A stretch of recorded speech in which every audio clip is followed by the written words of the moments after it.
गुरुर्ब्रह्मा गुरुर्विष्णू गुरुर्देवो महेश्वरः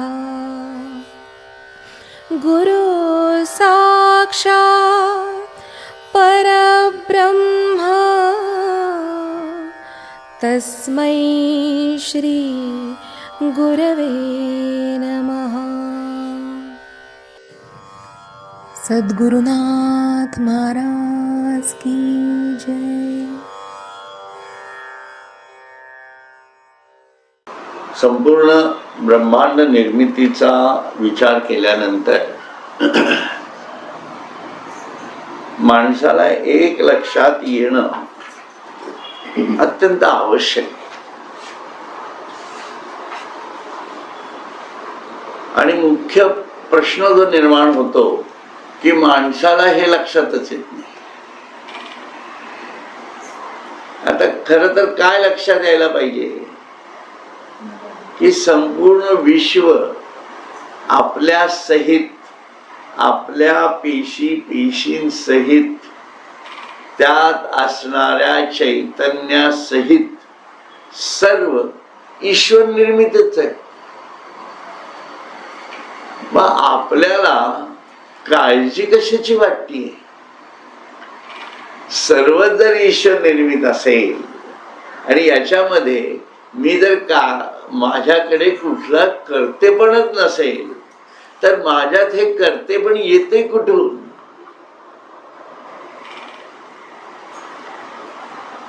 ही भावना आणि हा विचार त्याच्या जाणीवेमधनं प्राथमिकपणे त्याला जर बुद्धी नावाची वस्तू असेल तर नक्की यायला पाहिजे. कारण त्याला त्याच्या क्षमता माहिती आहेत की तो काही निर्माणच करू शकत नाही. आपल्या शरीरावरती जे अगदी पेशी कुठल्या असतील त्या सुद्धा आपण काहीच करू शकत नाही त्याबद्दल. आता केस गेले डोक्यावरचे तर ते माणूस आणू शकतो का? वीग लावला म्हणून केस येतात, हा एक भ्रमित जसं आहे तसंच आपल्या जीवनात जे जे आपण घडवलं आहे असं जे आपल्याला वाटत असतं ते सगळे आपले वीगच असतात. लक्षात. म्हणून आपल्या मानसिकतेचा चम्मन गोटा करून घेतल्याशिवाय, मानसिकतेचा म्हणतोय है ना, हे करून घेतल्याशिवाय माणसाला ईश्वराभिमुख कसं वागायचं हेच कधी कळणार नाही. त्यामुळे या ज्या सगळ्या उर्मी आपल्यामध्ये येत असतात, ज्या ज्या गोष्टी आपल्याला कराव्याशा वाटत असतात, या सर्व ईश्वराने केल्या तर केल्या, नाही केल्या तर मी तो कोणीच नव्हे ही जाणीव ठेवून मी माझ्या भ्रांतीचं ओझ खालती उतरवल्याशिवाय नक्कीच साधकाची एक अंतरंग चतुष्टयाची भूमिकाच तयार होऊ शकते. त्यामुळे प्राथमिकपणे विभूती योगामधला जो भूमिका जी भगवंताला सांगायची आहे ती अशा प्रकारची आहे की तू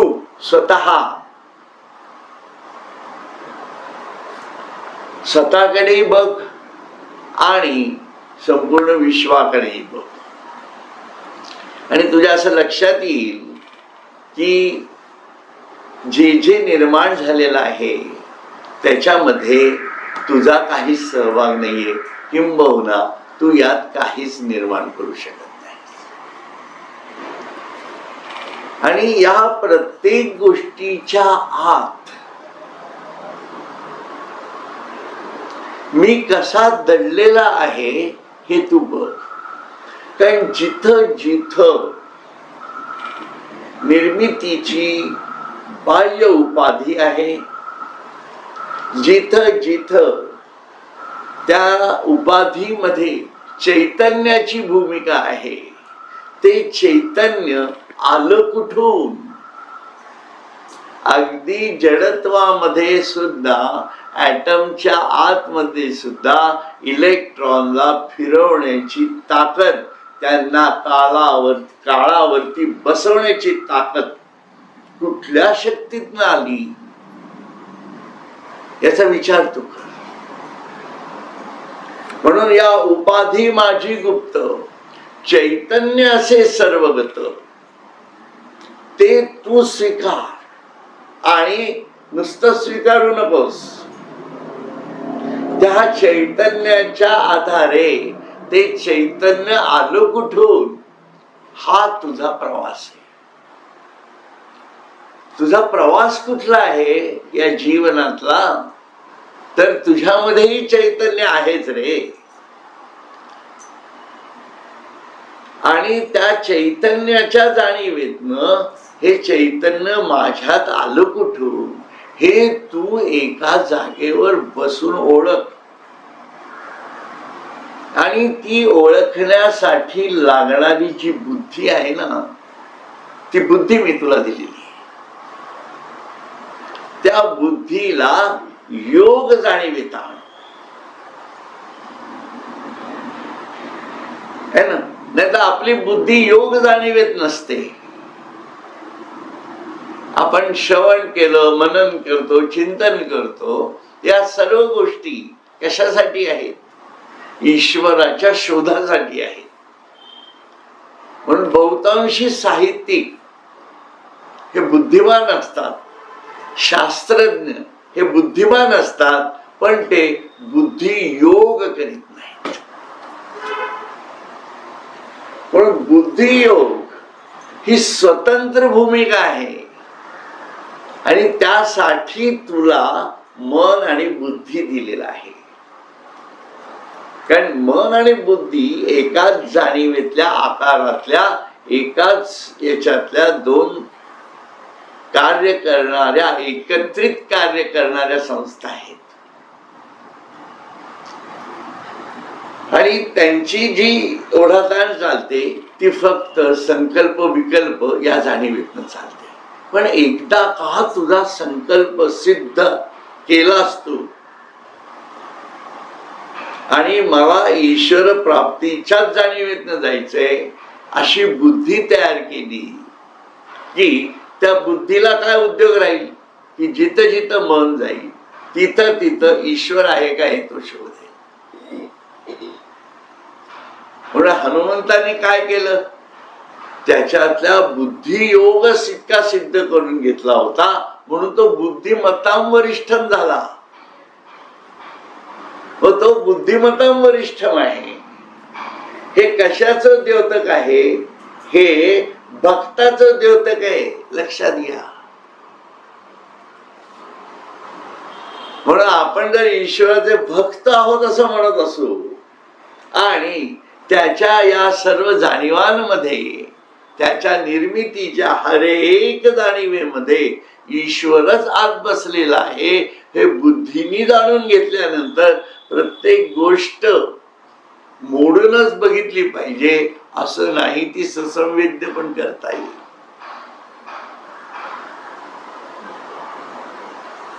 हनुमंतांनी एक प्राकृतिक जाणीव समजावं सर्वांना म्हणून त्या कृतीतनं दाखवून दिलं की, आणि ते सुद्धा का दाखवलं याचा विचार करा. म्हणून मी तुम्हाला अगोदरच पहिल्या याच्यातच सांगितलेलं आहे. काय सांगितलं की चैतन्य ओळखा आणि चैतन्याच्या मागोवानी त्याच्यामध्ये ईश्वरत्व आहे का, आत्मतत्व कसं बसलेलं आहे, म्हणजे ईश्वर कसा बसलेला आहे हे ससंवेद्य करा. अणू हा फोडला तुम्ही तर ईश्वरी शक्ती प्राप्त होते.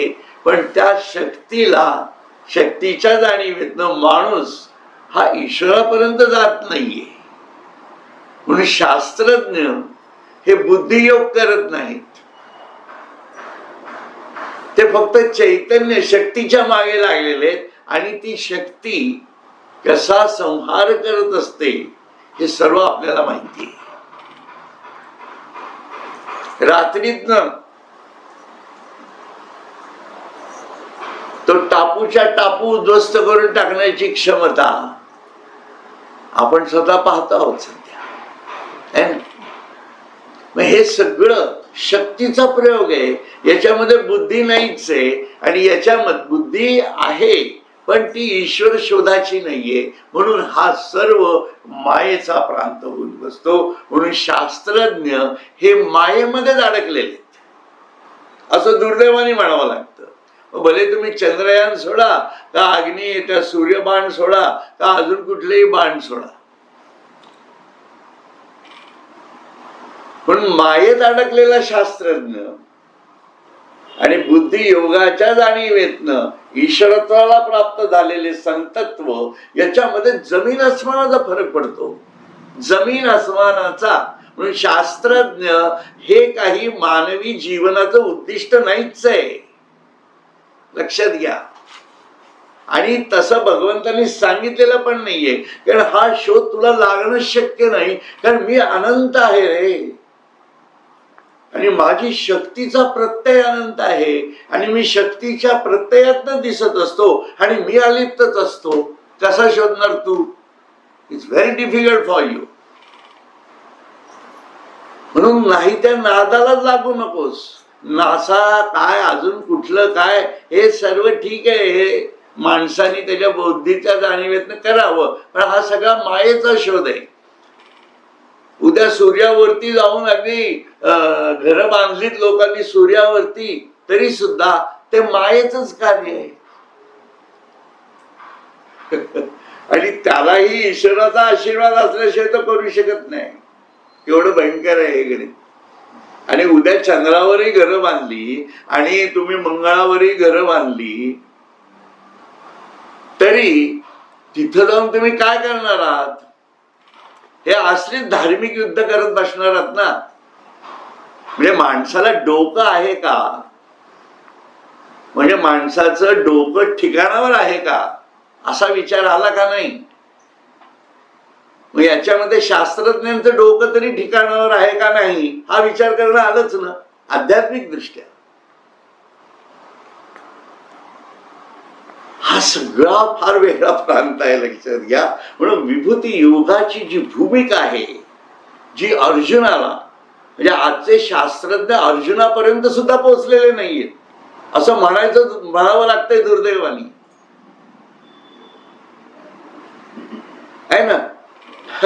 त्यामुळे ही महामानवाची जी जाणीव आहे अंतरंगातली ती फार महत्वाची होऊन बसते. म्हणून या संपूर्ण विश्वाचा विचार ईश्वर प्राप्तीसाठी करणं आणि त्या संपूर्ण विश्वातल्या प्रत्येक जीवाच्या जाणीवेमधनं ईश्वर शोधणं हा भक्तियोग आहे. याला भक्ती म्हटलेलं आहे की जी बौद्धिक जाणीवेतनं परावर्तित होते आणि ईश्वर शोधाला मार्गस्थ करते. म्हणून जे जे भेटे भूत ते ते मानिजे भगवंत, हा भक्तियोग निश्चित जाण माझा.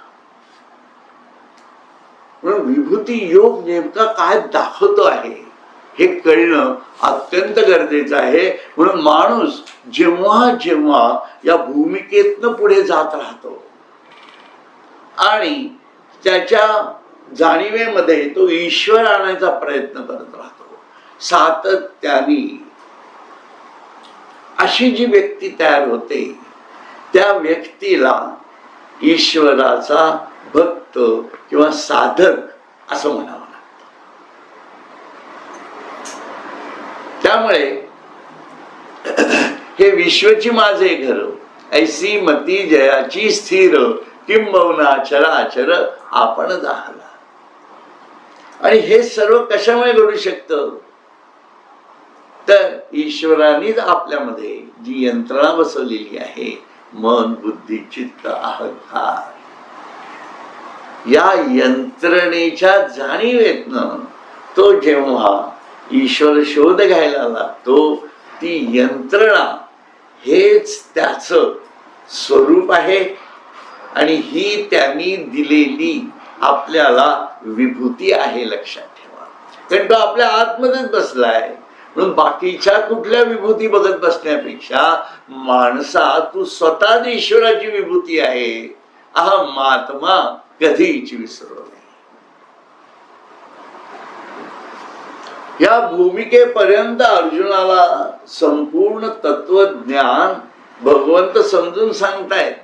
आणि मग पुढे काय म्हणतात ते, तेषाम सततयुक्तानां, तेषाम सततयुक्तानां भजन्ता प्रीतिपूर्वकं ददामि बुद्धियोगं तं येन मामुपयान्ति ते.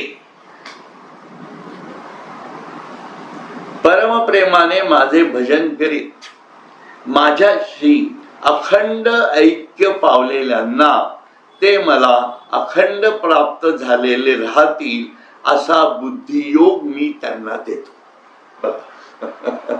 असा बुद्धियोग मी त्यांना देतो. पण त्यासाठी प्रयत्न काय आहे की त्याला सातत्याने ईश्वराच्या जाणीवेमध्ये स्वतःची बुद्धी सतत स्थिर करावी लागणार आहे. म्हणून हा खरा शास्त्रज्ञ असतो, ज्याला खऱ्या शोधाची गरज आहे. बाकीच्या शास्त्रज्ञांना खऱ्या शोधाची गरज नाहीये की कोणी निर्माण केलंय हे नाहीये शोधातलं कार्य. तिथं शक्ती किती आहे, गुरुत्वाकर्षण किती आहे, तिथं हवा आहे का पाणी आहे, खनिज आहेत का तेल आहे का, तिथं माणूस जगू शकतो, पाणी आहे का नाही, असल्या उद्योगातच येतो. शास्त्रज्ञ हे काही ईश्वर शोधासाठी दुर्बिणी लावून बसलेले नाहीयेत. मग ईश्वर शोधाची दुर्बीण खरी कुठली आहे तर आपलं मनच आहे. मन, बुद्धी, चित्त, अहंकार हे आपल्या आतलं सूक्ष्मदर्शक यंत्र आहे. आणि त्याच्यामधनं देहबुद्धीच्या जाणीवा जर इतक्या मोठ्या झाल्या तर बहिर्मुख भिंग तयार होतात मनाची, बुद्धीची. आपण त्या ध्यान वर्गात शिकलेलो आहे हे सगळं. मग ही बहिर्मुख बुद्धी जी तयार होते याच्यातनं ईश्वर सापडेलच कसा. म्हणून सूक्ष्मदर्शक यंत्र आपल्या आतमध्ये तयार करावं लागणार आहे. म्हणून बहिर्मुख बुद्धी म्हणजे जी भिंग आहे ती कुठली आहे, मन, बुद्धी, चित्त, अहंकार. मग हे सर्व अंतर्गोल भिंग तयार करावं लागणार.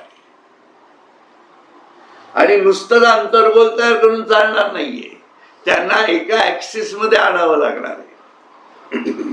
आणि नुसतं ऍक्सिस मध्ये आणून चालणार नाहीये, त्यांच्यामधली अंतर पण करेक्ट ठेवावी लागणार.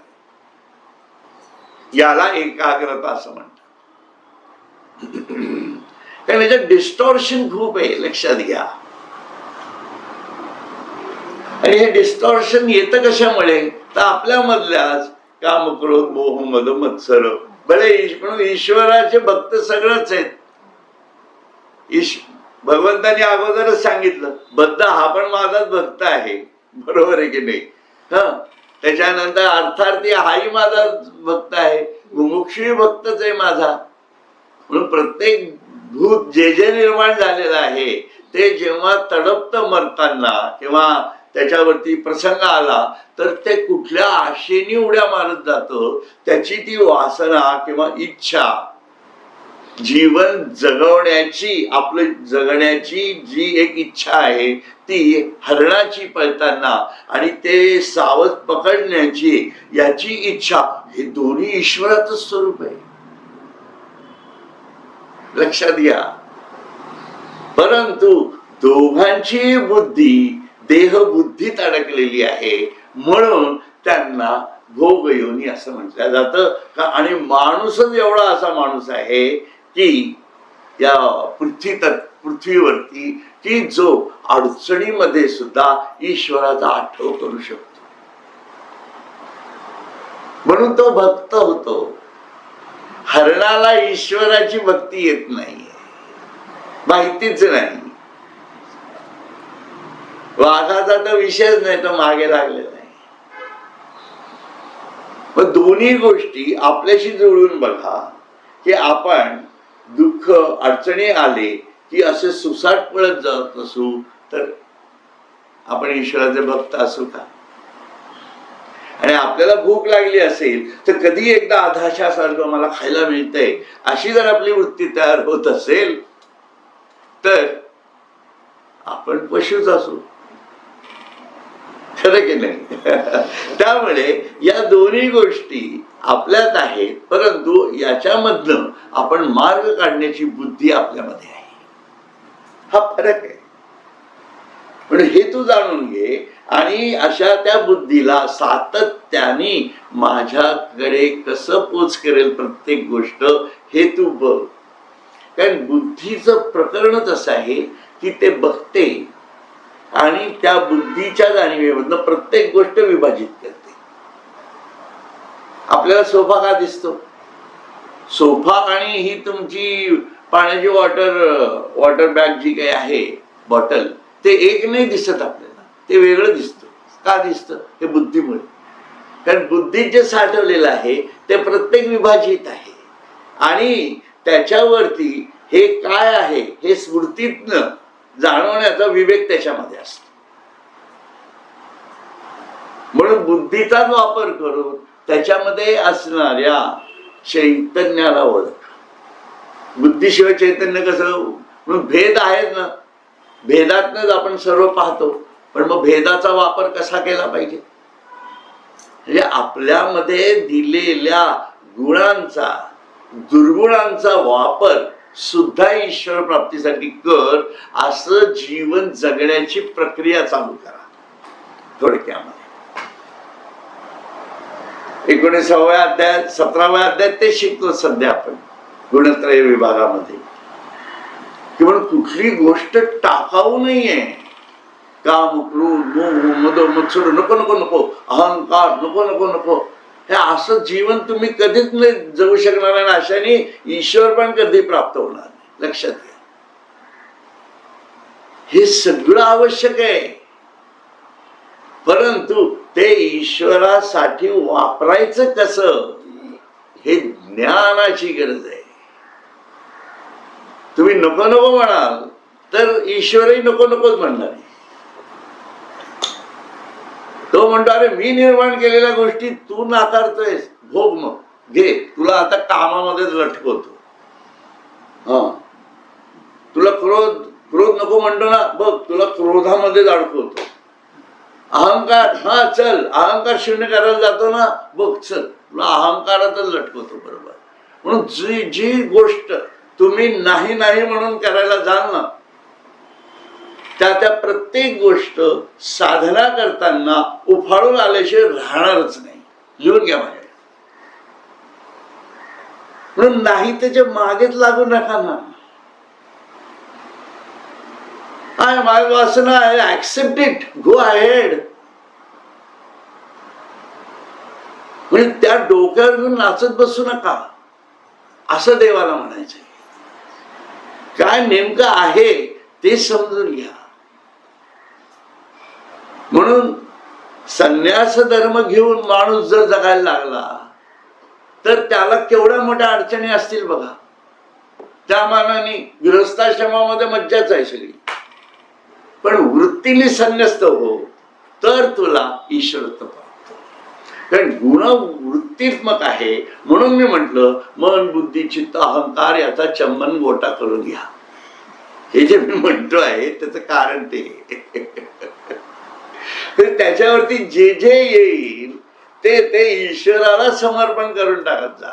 आहे की नाही? जन्मापासून आतापर्यंत मी स्वतः किती वेळा कटिंगला गेलेलो असेल तुम्हीच विचार करा.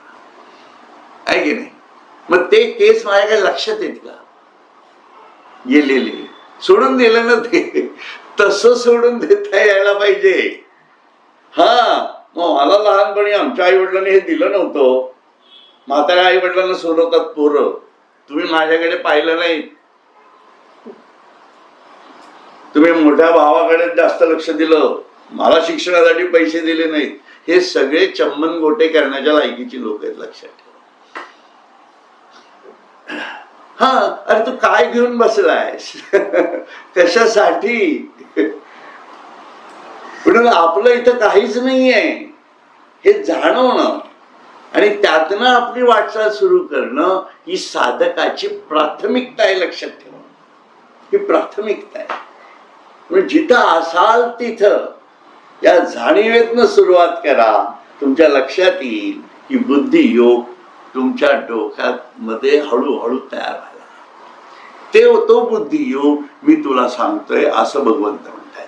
म्हणून ते मला अखंड प्राप्त झालेले राहतील असा बुद्धियोग मी त्यांना देतो. म्हणजे त्यांच्या स्थिर झालेल्या बुद्धीचे मी संरक्षण करतो. आपल्यापासून त्यांची बुद्धी ढळू देत नाही. बुद्धियोगाचं वैशिष्ट्य काय? कारण निर्णय कोण घेतला जातो? निर्णय बुद्धी देते, बरोबर आहे. आणि योग्य निर्णय कुठली बुद्धी देते? जिचा अहंकारही योग्य असतो.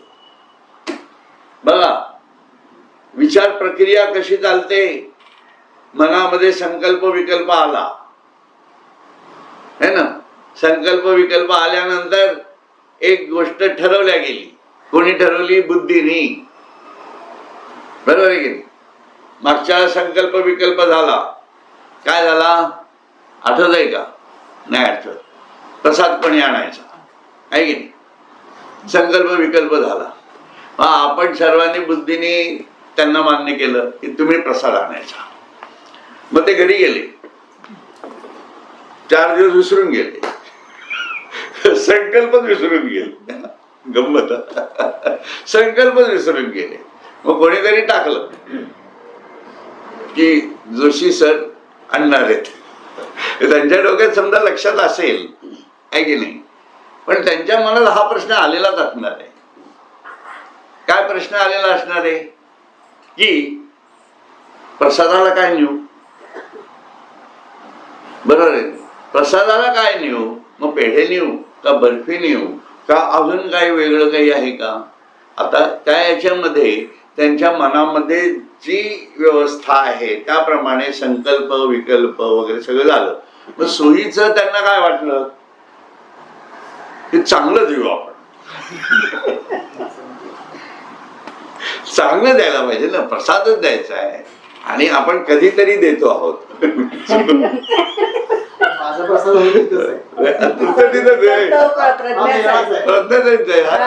बरोबर, आपला त्यांचा फायदा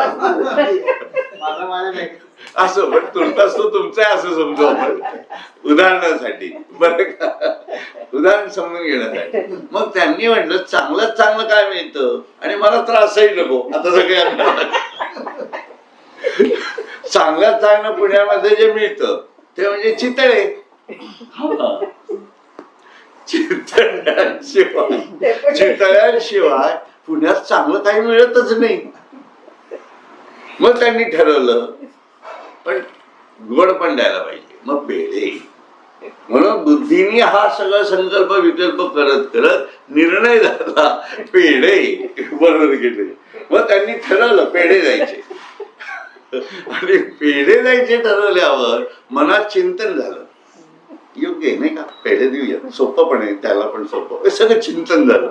आणि मग चिंतन झाल्यावर मग कोणी बाकी सांगितलं असलं त्यांना पेढे काय देते किंवा असं विचारलं, मी पेढेच देणार. हा अहंकार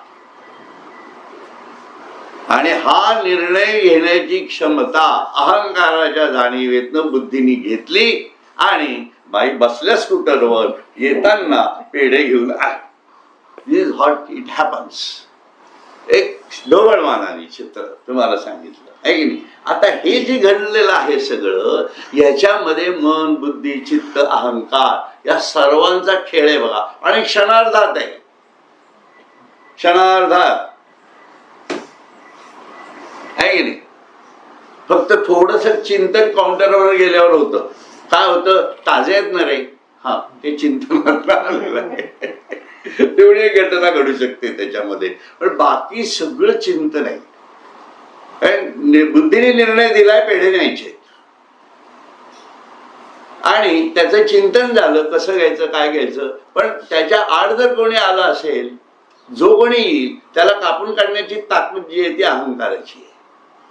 म्हणून अहंकार हा आत्मबुद्धीतला असेल, लक्षात घ्या.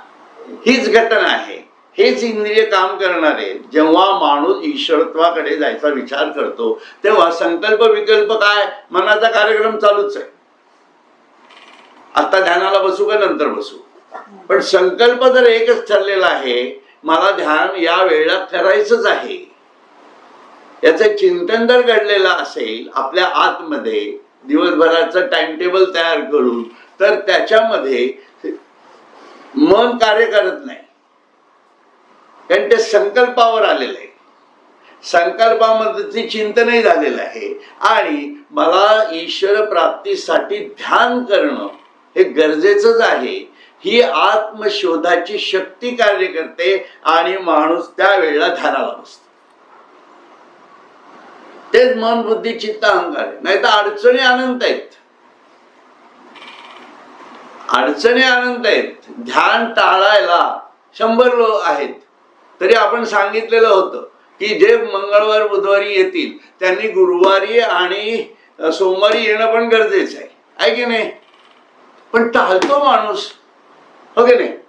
हा, ते सांगतोय मी तुम्हाला, कारण तिथं ईश्वरत्व नाहीये. ईश्वरत्व नाही तो सत्संग होत नसतो का, तोही सत्संगच असतो. पण बुद्धीची जाणीव कुठेतरी माणसाला दूर नेते. मग ते शारीरिक ताण असो, कुठले बाकीचे व्याप असो, काही असो, हे घडतं, दोष नाहीये. पण हे का घडतं हे अनालिसिस आपल्या जाणीवेत यायला पाहिजे. आणि इथं तर ते म्हणतात सतत दिवस रात्र, दिवस रात्र ही बौद्धिक जाणीव कुठल्या संकल्पातनं स्थिर करणं गरजेचं आहे असा विचार करा. म्हणजे तुम्हाला नेमकं भगवंताला काय सांगायचंय. बुद्धियोग म्हणजे काय, हा बुद्धियोग आहे. पण बुद्धीचा वापर बदल काय करायचा आहे, मन म्हणजे काय म्हटलंय त्यांनी, देह मन ते आत्ममन असं म्हटलेलं नाहीये. देह बुद्धी ते आत्मबुद्धी असा शब्द आहे. म्हणून बुद्धीचा व्यापार केवढ्या मोठ्या प्रमाणामध्ये ईश्वराच्या जाणीवेत नेणं गरजेचं आहे, विचार करा.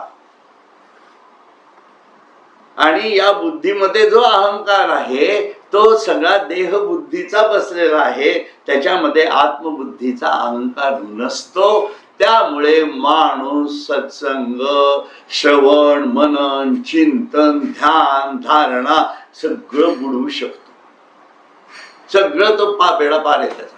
त्या बाबतीत बेडापार म्हणजे अहंकाराच्या दृष्टीने बुडवण्याच्या बाबतीत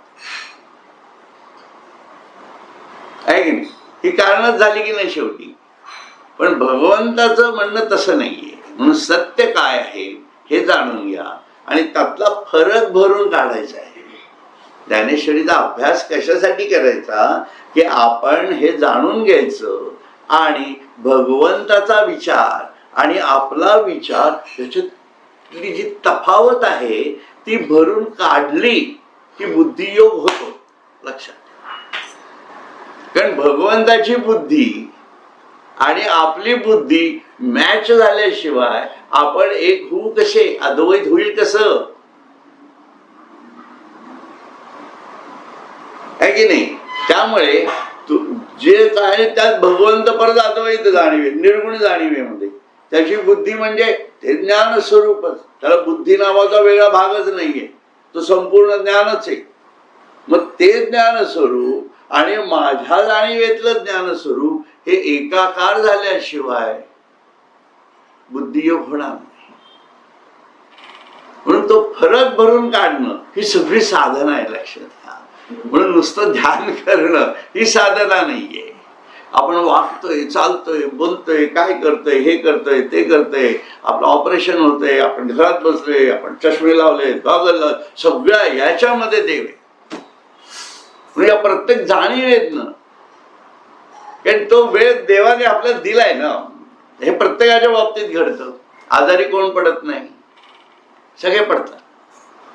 पण मग त्या आजारपणामध्ये बरोबर की नाही? आपण ईश्वराशी कनेक्टेड किती राहिलो,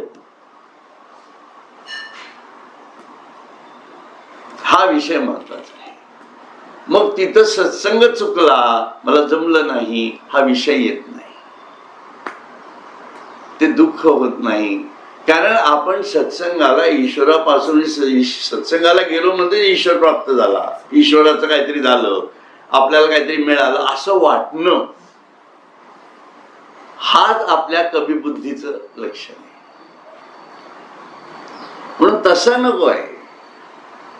जे करीन ते ईश्वरासाठी, ईश्वर प्राप्तीसाठी, आणि त्यातनं मग इमिजिएट आपल्या जाणीवेत जाता यायला पाहिजे परत. कारण व्यवहार तर चांगला करावाच लागणार आहे. व्यवहारामध्ये काम, क्रोध, मोह, मद, मत्सर सगळे लागणार आहेत, नाही तर व्यवहार कसा होईल तुमचा चांगला? युद्धाला उभं राहिल्यावर बाण सोडायला ताकद लागणारच आहे, धनुष्य उचलायला ताकद लागणार आहे. देवा मी माझ्या शक्तीसह तुला समर्पित झालोय. देव म्हणेल येडा गवाड्या जा बाहेर, तुझ्यासाठी मी नाहीच. अगं बावळटांसाठी अध्यात्म नाहीये काही, इतकं स्पष्ट आहे. म्हणून व्यवहाराच्या जाणीवेतनच व्हायला पाहिजे, चोख, व्यवस्थितच, आणि तोही ईश्वरासाठी. मी व्यवहार करतोय तो कोणासाठी करतोय? ईश्वरासाठी करतोय ना. तुम्ही गाणं म्हणताय, बरोबर आहे, तुम्ही जे काय मध्ये कार्यक्रम केला आहे की नाही, त्या कार्यक्रम कोणासाठी केला? तुमच्या स्वतःसाठी केला असेल तर चूक आहे. म्हणून आपण म्हणतो जे दोष असतील ते माझे, बरोबर आहे की नाही, जे गुण असतील ते तुमचे. मग आपल्याला कळलं पाहिजे की आपण खरोखर त्या प्रकारे ईश्वराला समर्पित जाणीवेतनं, ईश्वराला कसा अपेक्षित असेल या भूमिकेतनं सादर होतो आहोत का नाही. आणि हे फक्त म्हणजे एक कार्यक्रमापुरतं म्हणतो असं नाही, मी रोजच्या जीवनामध्ये, रोजच्या जीवनातलं समर्पण आहे हे, आणि क्षणाक्षणाला आहे. इथून बाहेर पडल्यानंतर जे क्षण समोर येतील, जे ज्या गोष्टी घडत राहतील, त्या प्रत्येक जाणीवेमधनं मी बुद्धी पुरस्सर या गोष्टी करत राहणार, अशी धारणा ठेवावी लागते. आणि हे सगळं बुद्धीशिवाय कसं शक्य आहे तुम्ही मला सांगा. म्हणून बुद्धियोग असो. त्या मग जे आम्ही काही द्यावे अर्जुना पाही, ते ठाईचीच तीही घेतली सेल. मग जी काही स्थिती अर्जुना आम्ही त्यांना प्राप्त करून द्यायची, ती मुळात असलेली निसीम स्थिती त्यांनीच प्राप्त करून घेतलेली असते पहा. म्हणून मी काय करतो, त्याची बुद्धी स्थिर राहील अशी फक्त योजना करतो. म्हणून बुद्धी दे रघुनायका, खूप स्पष्ट सांगितलंय आहे की नाही. पण ईश्वराकडनं मागायचंय काय आपल्याला, की माझी बुद्धी स्थिर कर. आणि कशासाठी? तर तुझ्याकडे येण्यासाठी. कारण ती बुद्धी मनाप्रमाणे चंचल होतीये. खरं तर चिंतन, मनन, श्रवण यातनं काय व्हायला पाहिजे, बुद्धीची स्थिरता यायला पाहिजे ना.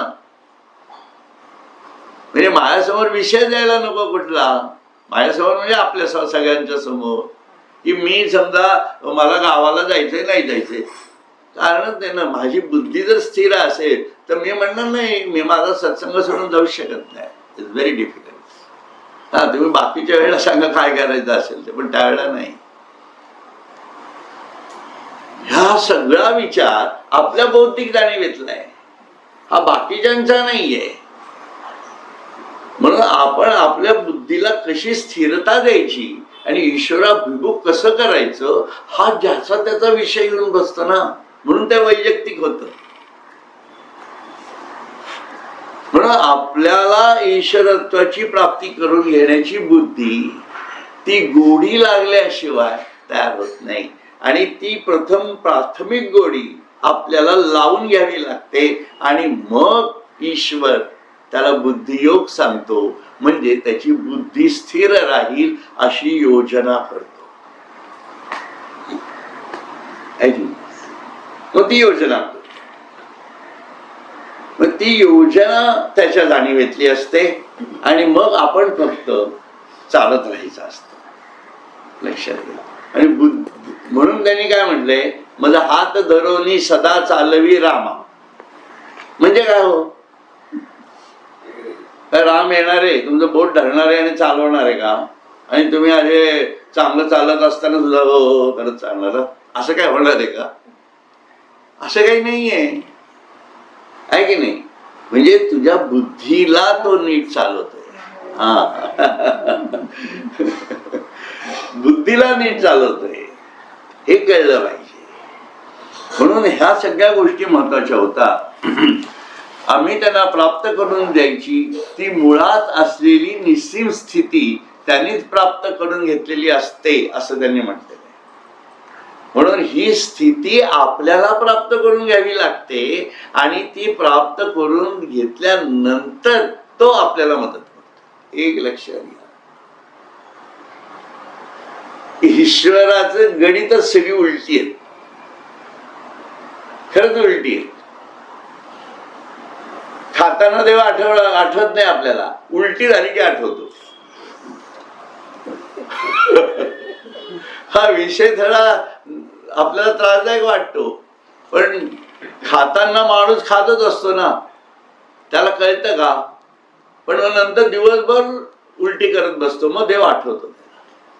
आणि ईश्वराचा न्याय सगळा उलटा आहे. म्हणून खाणं हे फक्त अन्नाचं खाणं नाही, शब्द स्पर्श रूप रस गंध या सर्व जाणीवेतनं जे खात असतो आपण सातत्याने, है ना, ते जे खाणं आहे त्याचं अपचन झालं तरी खातच राहतो आणि मग जीवन सर्व असमाधान, एक प्रकारची वेगळं काय म्हणतो आपण अस्थिरता, या सर्व गोष्टी आपल्याला दिसतात. दिसायला पैसा खूप आहे पण माणूस अशांत आहे. दिसायला घरात सगळं लागलेलं आहे, पाहिजे ते मिळत आहे, परंतु अस्वस्थता ही आतून तयार होते. ही काय आहे? ही सगळी उलटी आहे. लक्षात घ्या, अन्नाची उलटी दिसते, बाकीच्या उलट्या दिसत नाही, तेवढाच विषय आहे. थोडा विचार केला की कळतं बघा, असं काही नाहीये याच्यामध्ये. म्हणून हे सगळं आपल्याला समजून घ्यावं लागतं. म्हणून ही स्थिती आपल्यालाच गाठावी लागते. म्हणून अध्यात्म हे खूप वैयक्तिक आहे आणि ते ज्याचं त्यालाच करावं लागतं. म्हणून मार्गदर्शन मिळू शकतं, त्यासाठी लागणारा सपोर्टही मिळू शकतो, परंतु चालायचंय आपल्याला. ही घटना आहे त्याच्यामधली सर्वात महत्वाची. म्हणून काजे जेते जिया वाटा निघाले गा सुभटा ते सोय पाहोने आव्हानता स्वर्गापवर्ग. कारण थोर योद्धा अर्जुना ते ज्या मार्गाने जायला निघाले त्या मार्गाची सुखरूपता पाहिली असता स्वर्ग व मोक्ष या आडवाटा ठरतात. मला वाटतं आता इथं आज आपण थांबूयात. हरिओम हरिओम हरिओम.